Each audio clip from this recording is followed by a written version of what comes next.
So I want to come sit by Mary and I want to ask you guys some questions. What are your favorite stories? What's your favorite story? When Jesus died and rose again. Yeah, that's a good story. I like that story. That's an important part of the story. Samuel, what's your favorite story? Your favorite book is what? Your dinosaur book from Aunt Mary? Yeah. It says the sounds. Yeah? What's your favorite story, James?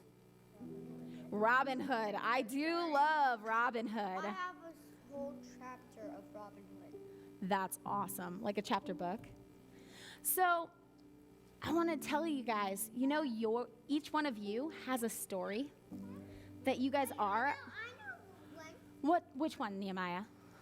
I like the park ranger. The park rangers, they tell good stories about dinosaurs. John? I like my Papa book. Your pop-up book? Yeah. I have another one. Okay, I'm glad you guys, as adults, I didn't outgrow loving stories. I think that's true of most of us, that you don't outgrow loving good stories. But each one of you is a living story. Did you know that? No. So I actually want to, no. I know Buster's, yeah. That one. And down dip, yeah. There have a down dip, but there's stuff. Yeah. So I want to share something with you. Can I share a story with you? Yeah. So when I was little, the first time, Liddy, sit. The first time I ever heard about God, the first time that the Bible was ever really read to me was actually by someone who's no longer with me. My great-grandmother, she used to invite me over almost daily to play cards. And I didn't have a lot of friends. I was pretty lonely. I was about 8 or 9 years old. James, how old are you? John, how old are you? I was about your guys' age when I first heard about Jesus.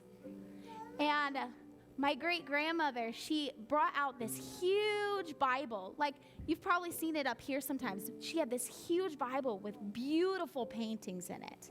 And yeah, it was so cool. And she grabbed this owl. It's kind of broken now. It's taken a beating. But it's really, really old, and her grandmother gave it to her.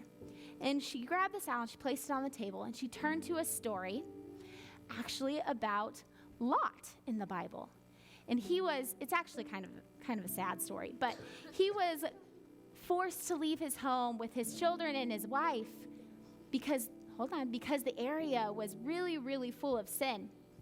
And the wife turned back and looked at the towns that were being destroyed, and it says that she turned into a pillar of salt. And I kind of looked at my grandma at 8 years old, and I was like, why would God do that? And she's like, well, sometimes God gives us warnings. He gives us stories about what we should and shouldn't do and how to love him appropriately. And she took out this owl, and she said, this is actually an owl made from some ceramic, concrete, and salt. And she said, so the woman turned into a pillar of salt. And when my grandma and she passed on, she loved Jesus, and she shared Jesus with me often. She helped me memorize scripture. Some of you guys memorize scripture every Wednesday night, right? At Lighthouse Keepers. Yeah, and church days. And she worked really hard to do that. But by her doing that, she was sharing her story and her life with me.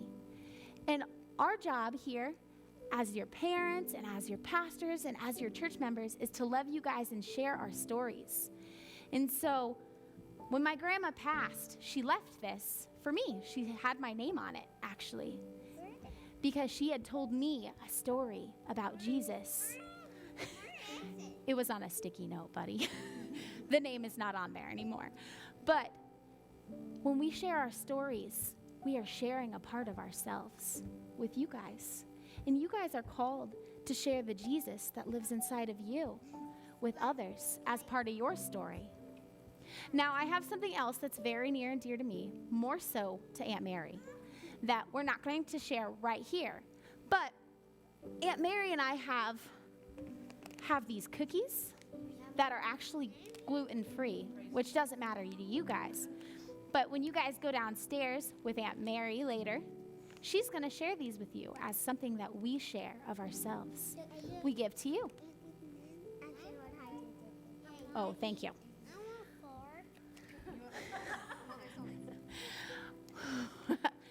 If they're broken into pieces, it's fine.